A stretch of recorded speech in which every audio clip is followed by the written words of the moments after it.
Republicans are unleashing every malignant scheme possible to try to undermine the principle of free and fair elections and to disenfranchise millions of people in Texas and beyond, that it's incumbent upon all of us to take a close look at how do we ensure that the congressional map writ large is as fair as possible in advance of the midterm elections. But you don't think this is the same thing as what the Republicans are doing? Of course in Texas? It's not.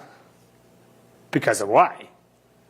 Because we believe in the principle of fair map. That's Hakeem Jeffries getting visibly rattled on CNN when someone dares bring up the Democrats' favorite pastime, rigging maps while pretending it's justice. One minute it's a sacred defense of democracy, the next it's a scheme to cheat, depending on who's holding the pen. Welcome to Nerk News, I'm Nerkish, and it looks like Democrats are having a full-blown meltdown over redistricting again. Because when they draw the maps, it's maximizing fairness, but when Republicans do it, it's the end of democracy. You know, one of the greatest things President Trump did was teach the GOP to stop apologizing for playing by the same rules. I mean, the selective outrage is laughable at this point. Here's Scott Jennings shutting it all down with one brutal dose of reality.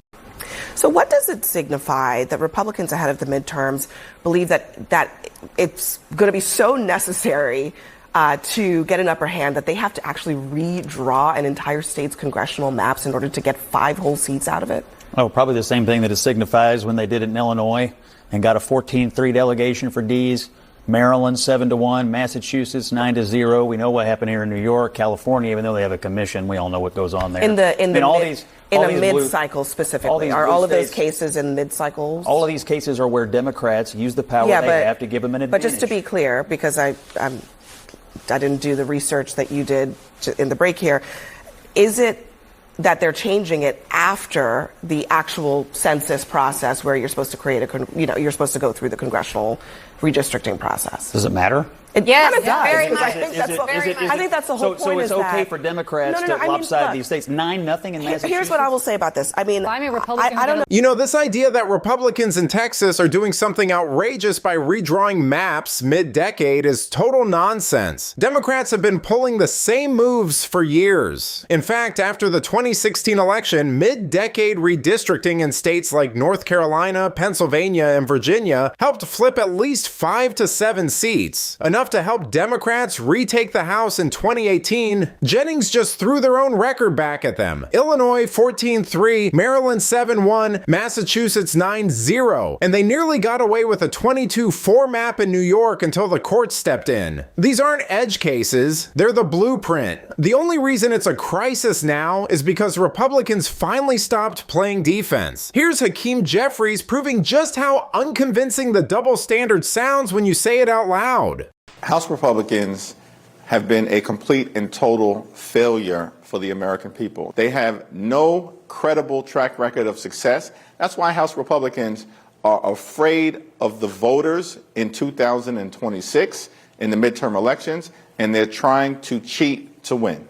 Cheat to win. I mean, but this is what majorities do. They redraw lines. It is completely and totally unprecedented to engage in mid-decade redistricting. That is only being done because House Republicans in Texas and beyond know they have no track record of success. New York, I've talked to some members of your delegation, Democrats who want New York to change the maps, to try to add seats, Democratic seats in New York. Would you support that effort in your state? Let me just simply say the maps in New York are not as fair as they could be.